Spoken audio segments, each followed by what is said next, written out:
आपका नाम बताइए। रानी मालवी। आपको क्या परेशानी थी? एक्चुअली आप 3 साल पहले मेरे पास आए थे ट्रीटमेंट के लिए।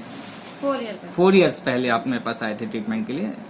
कमर में परेशानी थी, पैरों में दर्द आता था, ठीक है, नस टाइट हो गई थी। नस टाइट हो गई थी। क्या परेशानी आती थी उसमें आपको? उसमें बिल्कुल मतलब ना तो मैं बैठ पाती थी, हाँ। ना खड़े हो पाती थी, और मतलब बहुत ज्यादा ही पेन था। हिलने पे भी पैर अगर हिलाती हाँ। तो भी मुझे दर्द होता था। अच्छा, तो आपने इसके लिए क्या ट्रीटमेंट लिया था यहाँ आने से पहले? यहाँ आने से पहले हमने 3-4 डॉक्टरों को दिखाए हैं, सुएस हॉस्पिटल और हाँ। सब दूर गए थे। ठीक है। तो उन्होंने सिटी स्कैन MRI करवाने का बोला था। अच्छा, आपने कराई थी फिर सिटी स्कैन MRI? ठीक है, फिर आप यहाँ पर आ गए थे। फिर हाँ। उस ट्रीटमेंट से आपका कुछ रिलीफ हुआ था? हाँ, मुझे काफी रिलीफ है। नहीं, यहाँ आने से पहले जो आपने ट्रीटमेंट लिया था उसमें से पेन किलर डॉक्टर लोगों ने दी थी। अच्छा। फिर उसके बाद में उन्होंने हमको सलाह दी थी कि इनका ऑपरेशन हो गया, नस दबी हुई है। अच्छा। इतना सब कुछ बोला था। ओके, फिर ठीक है। हमको मालूम पड़ा कि फिजियोथेरेपी है।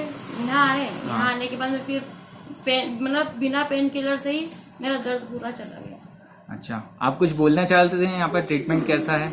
यहाँ का ट्रीटमेंट बहुत अच्छा, बहुत शानदार, और मैं यहाँ पे सबको सलाह देती हूँ हमेशा कि फिजियोथेरेपी बहुत बेस्ट है। अच्छा, जब आपने 4 साल पहले इलाज कराया था तो 4 साल से आज तक में आपको कोई परेशानी आई ऐसी? नहीं, बिल्कुल नहीं। मतलब जड़ से इलाज हुआ आपका? बिल्कुल, 3 महीने में जड़ से पूरा चला गया और आज तक कभी कुछ नहीं हुआ। ठीक है, अब आप सारी एक्टिविटीज करते हैं घर पर अपनी? सारी वजन हाँ, उठाना, सब, नीचे झुकना, झाड़ू पोछा जैसा ये सब काम? पहले विश्वास नहीं था कि फिजियोथेरेपी से सब कुछ होगा, लेकिन अब तो मैं सभी को यही बोलूंगी कि फिजियोथेरेपी बेस्ट है। सभी को यही। आप संतुष्ट हैं ट्रीटमेंट से? बिल्कुल बिल्कुल। Thank you.